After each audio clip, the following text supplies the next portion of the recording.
Indonesia merupakan salah satu negara yang memiliki jumlah atau kejadian bencana alam terbanyak di seluruh dunia. Dan sebenarnya kita memerlukan apa yang disebut dengan mitigasi bencana. Dan mungkin masih banyak yang belum tahu mengenai apa sih itu mitigasi bencana. Baik, kita akan bahas pada pembahasan kali ini.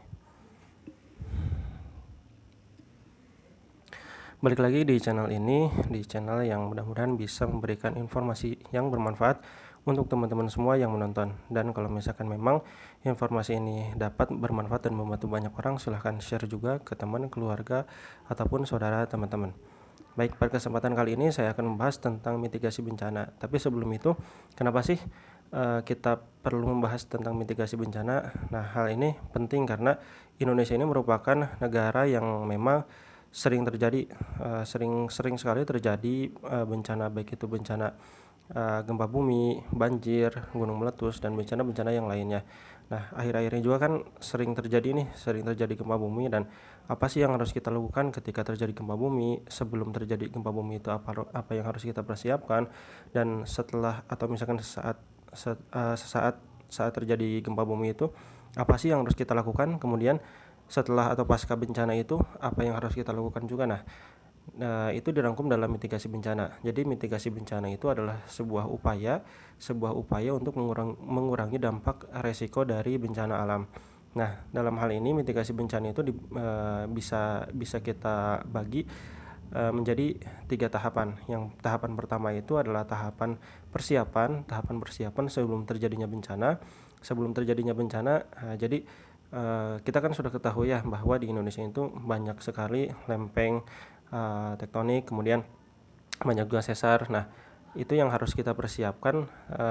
Apa sih yang harus yang mohon maaf, apa sih yang harus kita persiapkan untuk menghadapi bencana-bencana alam yang sering terjadi di Indonesia ini, khususnya gempa bumi, kemudian ada tsunami juga, kemudian ada gunung meletus, dan bencana banjir, dan juga bencana-bencana yang lainnya. Nah, kita harus mengetahui karakteristik bencana itu. Kemudian kita akan bisa merumuskan tentang upaya-upaya apa yang bisa kita lakukan untuk mencegah atau mengurangi resiko ketika bencana itu terjadi.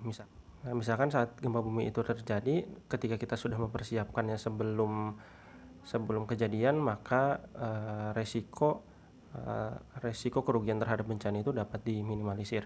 Misalkan membangun rumah anti gempa, dan juga menentukan jalur evakuasi, dan juga menentukan titik-titik yang memang aman ketika saat terjadi gempa bumi di mana. Jadi ketika kita lari ke jalur evakuasi dan kita bisa lari ke tempat yang aman gitu.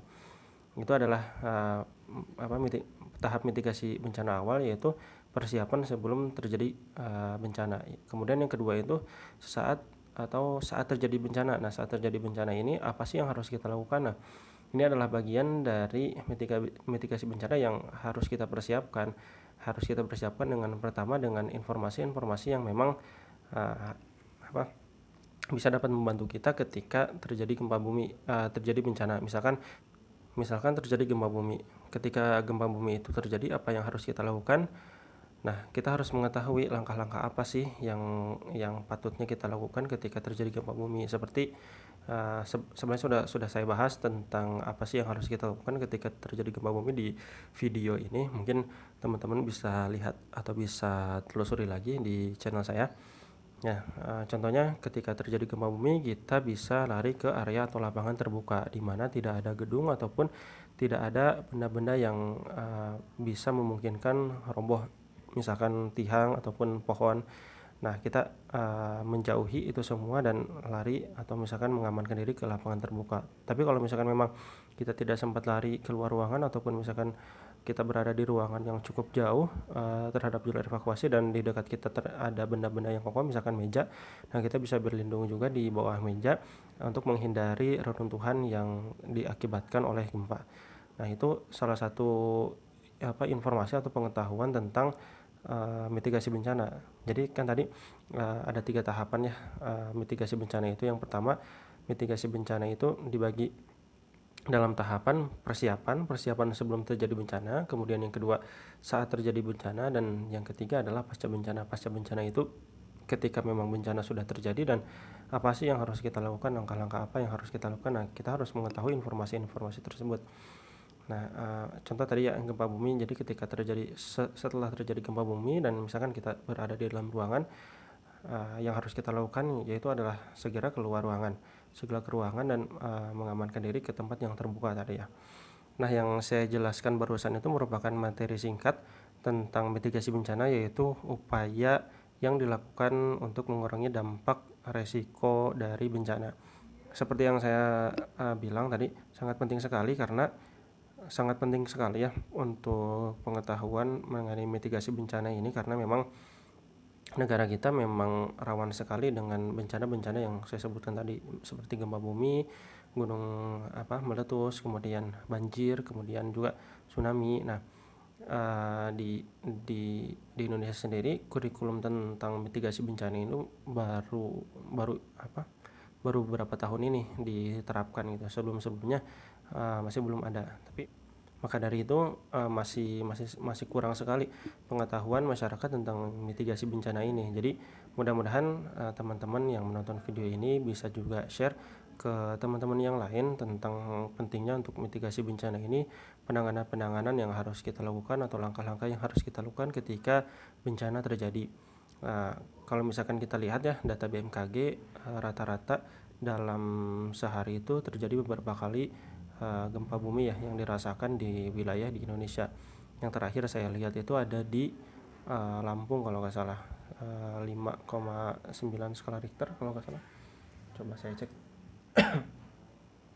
Nah, di Lampung 5,1 magnitudo.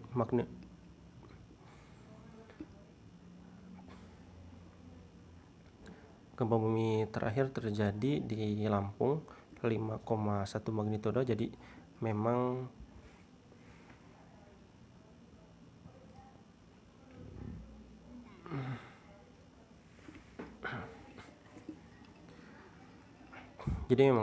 sangat penting tercatat di data BMKG.